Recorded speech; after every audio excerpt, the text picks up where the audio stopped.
టెక్నాలజీలో అరాచకం పడగ విప్పుతోంది. కానీ విని ఊహించని దారుణం ఇక ఆహారంలోకి రాబోతోంది. ఇది మానవ జాతిని ఏం చెయ్యనుందో అన్న భయం ఇప్పుడు వ్యక్తమవుతోంది. భయపడకుండా దీన్ని చూడండి. Central marine fisheries research institute దేశంలోనే తొలిసారి ప్రయోగశాలలో చేప మాంసాన్ని అభివృద్ధి చేయనుంది. సీ ఫుడ్ కి పెరుగుతున్న గిరాకీకి అనుగుణంగా సరఫరా చేయటమే లక్ష్యంగా ఈ నిర్ణయం తీసుకుంది. తద్వారా సముద్ర జీవుల సమతౌల్యాన్ని సంరక్షించొచ్చు అని ఓ ప్రకటనలో తెలిపింది. చేపల నుంచి వేరు చేసిన కణాలను ప్రత్యేకంగా ఏర్పాటు చేసిన ల్యాబ్ సెటప్లో అభివృద్ధి చేసి మాంసాన్ని ఉత్పత్తి చేస్తామని సీఎంఎఫ్ఆర్ఐ వివరించింది. దీని రంగు, రుచి, పోషకాలు నిజమైన చేపని పోలి ఉంటాయని తెలిపింది.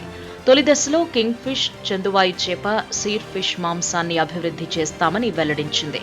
ఈ ప్రాజెక్టును పబ్లిక్ ప్రైవేటు భాగస్వామ్యంలో చేపట్టనున్నట్టు తెలిపింది. ఈ మేరకు కృత్రిమ మాంసం తయారీ అంకుర సంస్థ నీట్ మీట్ బయోటెక్తో చేతులు కలిపినట్టు చెప్పింది. ఇరు సంస్థలు కలిసి అవగాహన ఒప్పందం కుదుర్చుకున్నట్టు తెలిపింది. ఈ ఒప్పందం ప్రకారం అధిక విలువ కలిగిన సముద్ర చేప జాతుల ప్రారంభ సెల్ లైన్ అభివృద్ధిపై సీఎంఎఫ్ఆర్ఐ పరిశోధన చేస్తుంది. తరువాత పరిశోధన, అభివృద్ధి కోసం చేప కణాలను వేరు చేసి పెంపకం చేపడుతుంది. జన్యు, జీవరసాయనపరమైన అంశాలను విశ్లేషిస్తుంది. ఈ మేరకు ఇన్స్టిట్యూట్లో ప్రాథమిక సౌకర్యాలతో సెల్ కల్చర్ ల్యాబొరేటరీని ఇప్పటికే ఏర్పాటు చేసింది.